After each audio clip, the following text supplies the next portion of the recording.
Okay, I'm going to run through the steps of putting a very simple AV together. So I'm in Lightroom, and the first thing I'm going to do is to create a collection under here. Call it Simple AV.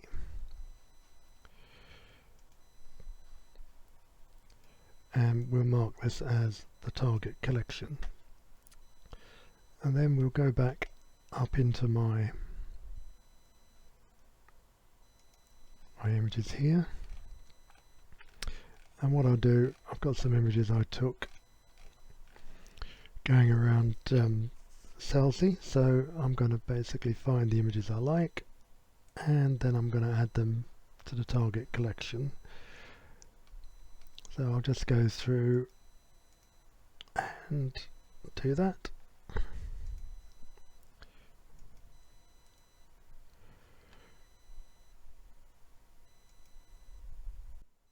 Okay, well, I've just added everything to the smart collection. If I can find it again. So we've got 12 images in here. So what I now need to do is select them all. I normally use Control A, and I'm going to export them all. So I've already created a folder where I want them to go. So I want them to go in that folder there. And now you would normally resize your images, and you could resize them to be the size of a television screen, but I'm going to be zooming into some of them, so I'm not going to resize them, but I'm going to keep them as JPEGs to keep the size of the image down. So let's just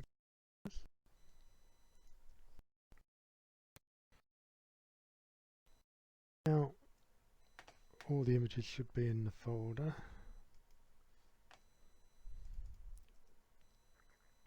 And while it's doing that, I'm going to pick up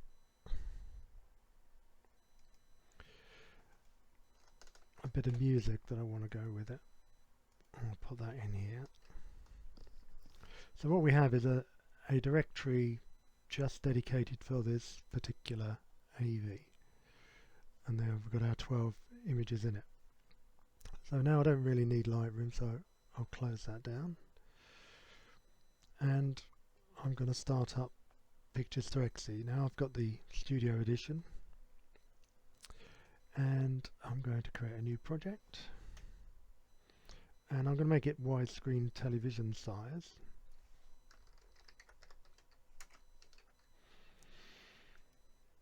And I'm going to go to where I want this thing to be, and I'm going to save that into there as well. So there we go.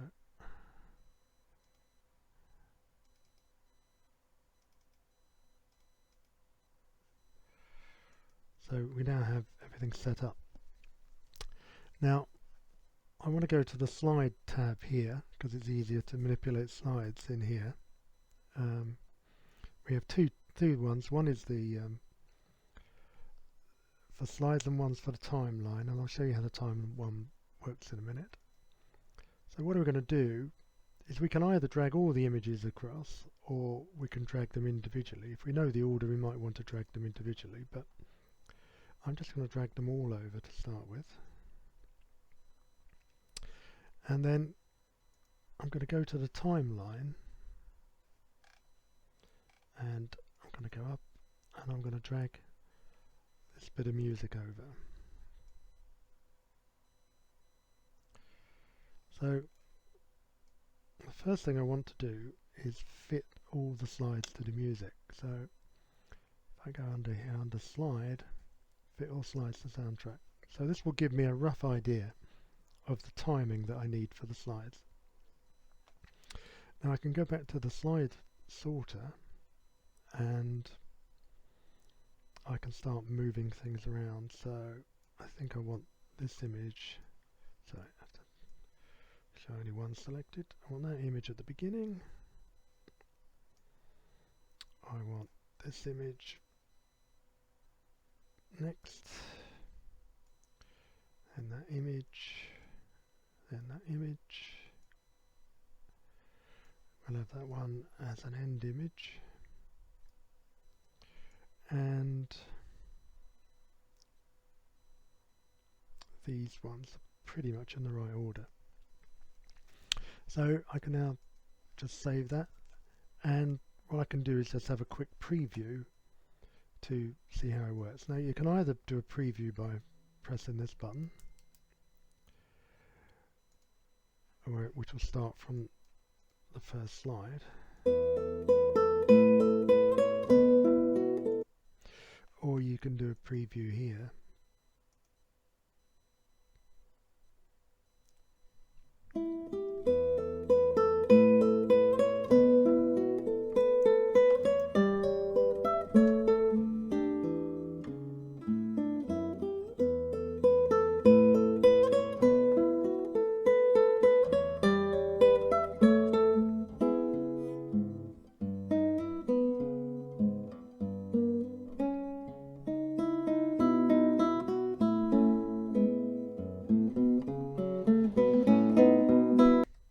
Okay, so that's okay, but I notice there's a few issues with it.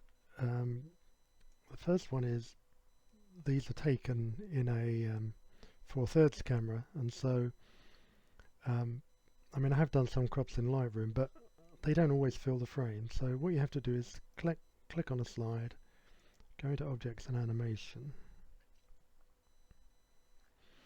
and then basically you grab one of these handles.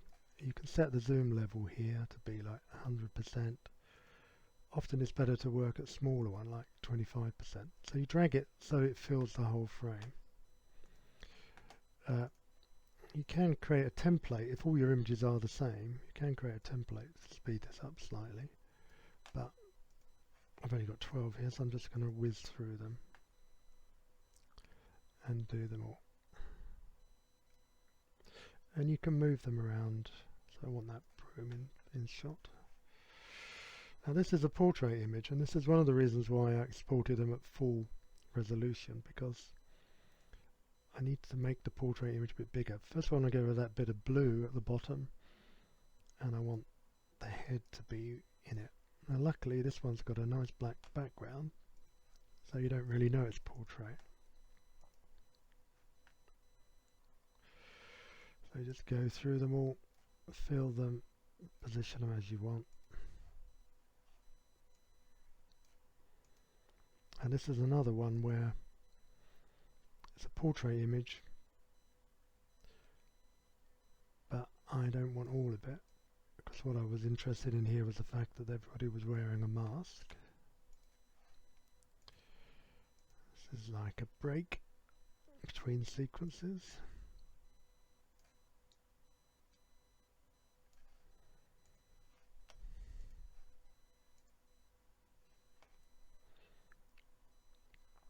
Again, just move them around the way you want them to be.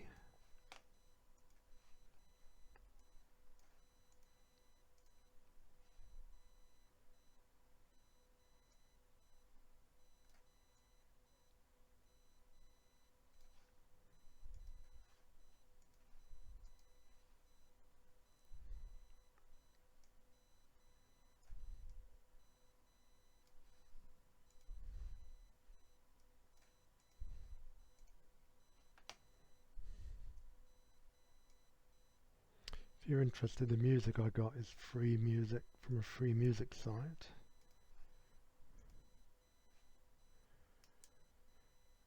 Which often has benefits if you are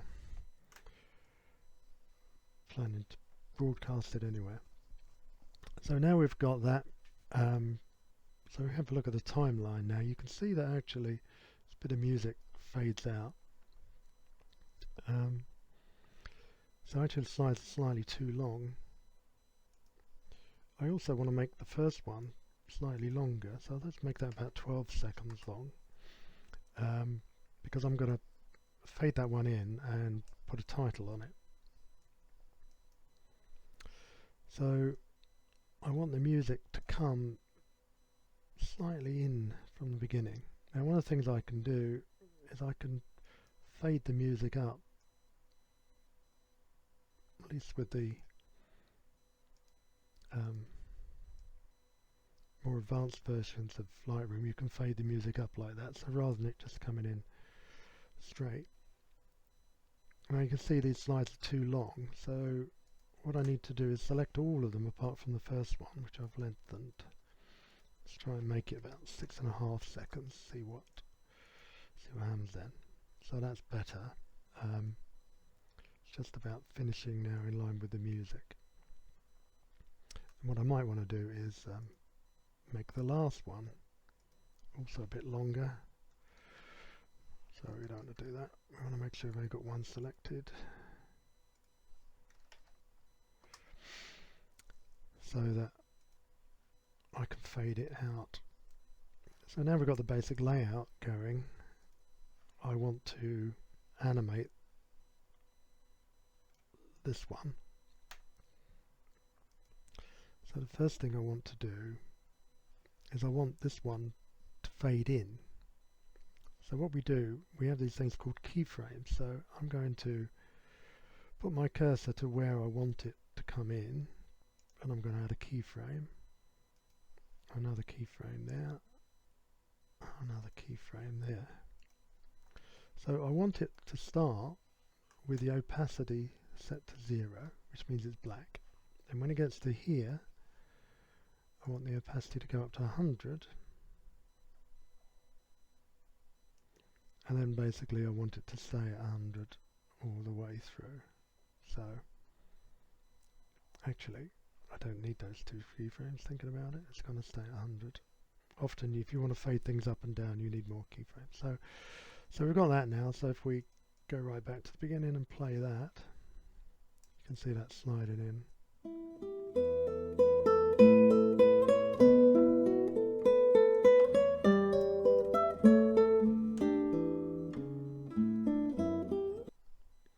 Right, the next thing I want to do is add a bit of text, and I'm going to say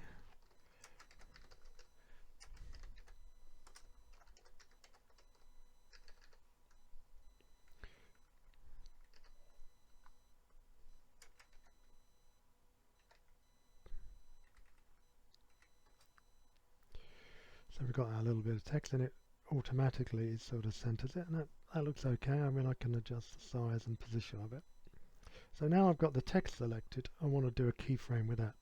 So I know that this is going to start appearing about 3 seconds in, so I want to add a keyframe about there for my text. So initially I want my text and the animation tab to be completely black. Here I want it to go up to 100%, and then I want to add a couple more keyframes in here so that it stays 100% there, but on this one it's going to go down to 0. So the text is going to fade in, fade out. So let's go back to the beginning.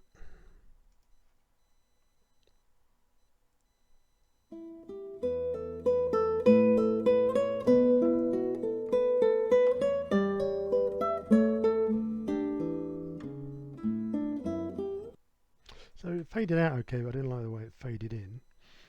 So I want to keep it at 0 for longer.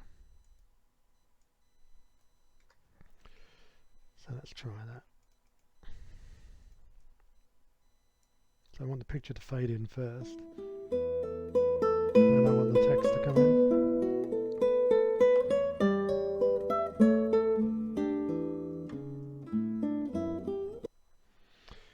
Okay, now I can close that one. I'm happy with that one. Now I always recommend you save with any video editor or whatever. Always save your project quite regularly. So what we're going to do with this one is we're going to fade it out. So it's very similar to what we had before. Obviously it's coming in 100%. Now I want to leave a few seconds gap, and I want the thing to fade out. So I want this one to be 0,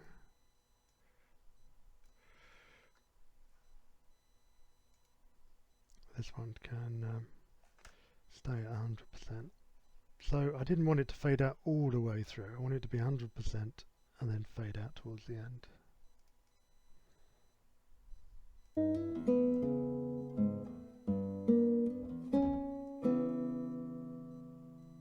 So it fades out after the music ends, and then we end up with a black slide. So save that. Now we can do a quick preview of it.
Okay, so now that looks okay. I can now publish this. So you can either publish it as an executable, which is really quick,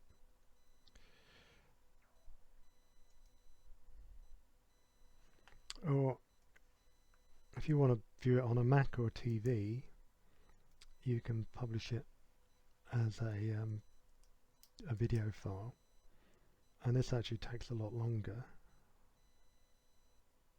It has to do quite a lot of work. It has to generate all the frames in the video file. So this is only a short video, so it's not taking that long. It's going to take about 30 seconds.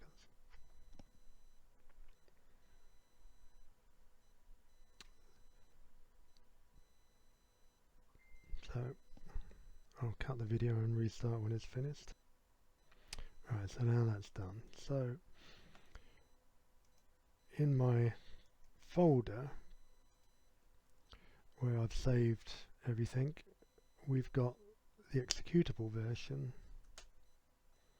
which will just start playing.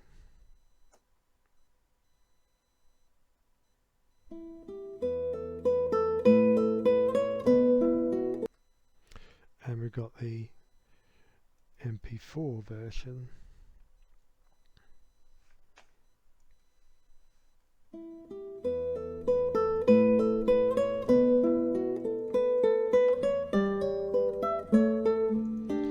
which unfortunately started playing on a different screen.